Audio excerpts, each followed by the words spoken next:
What issue are you hearing about most in the district office regarding the budget impasse? The biggest issue we've heard is the lack of LIHEAP services and PIP, which are both energy assistance programs.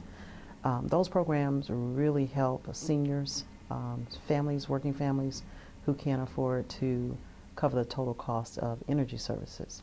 And so we get, I would say each day we get probably 2 or 3 calls about assistance that's needed to keep people's utilities connected. That's been the most difficult thing because we don't have a real answer for them at this point, except that the budget is delaying our ability to provide those services in the state. We are told that the LIHEAP services may be restored come October, but we don't know for certain. Where exactly are we in the budget process?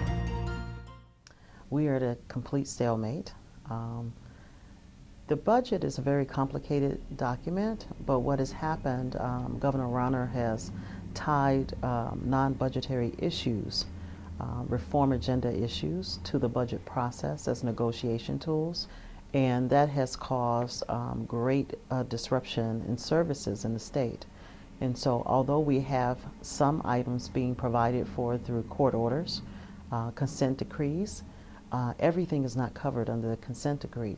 So we have programs like Teen Reach that are not funded, and children are not having adequate after-school programming or even job programs at this point. But we do have the potential of solving this problem.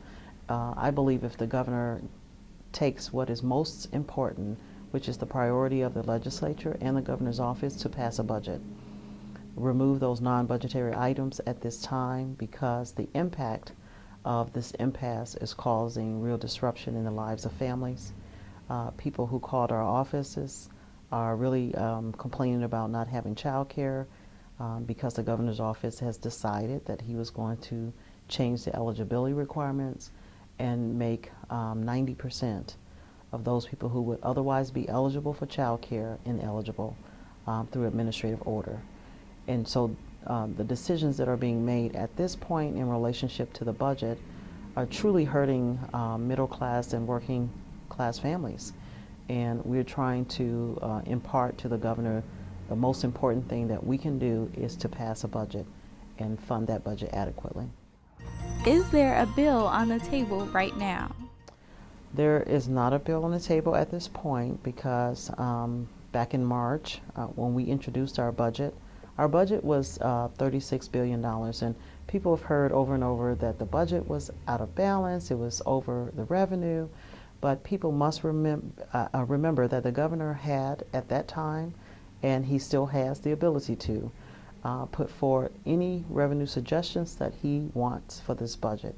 We have spent and allocated to date almost $36 billion, that which we had already proposed, and he vetoed all but the elementary education budget. And as a result of that, we are still allocating money from the state, but without a budget, which means that we're leaving so many programs unfunded. That's hurting everyday people and working class families every single day. Is the state spending any money right now?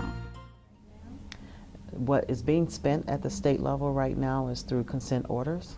The courts are mandating certain things must be continued and paid. A lot of that is around Medicaid services. There has been some child services for home child care providers, but that's been cut quite a bit. So there are many areas in different departments that we have to continue to fund. And then there are many others that are not being funded because they're not being forced through the courts. What can voters do about the budget impasse? I believe the voters at this point should be calling their legislators and calling the governor's office and asking them, remove anything that is not budget related, any non-budgetary items, reform agenda items, remove them from the negotiations and talk strictly about fixing this budget and the revenue necessary to do that.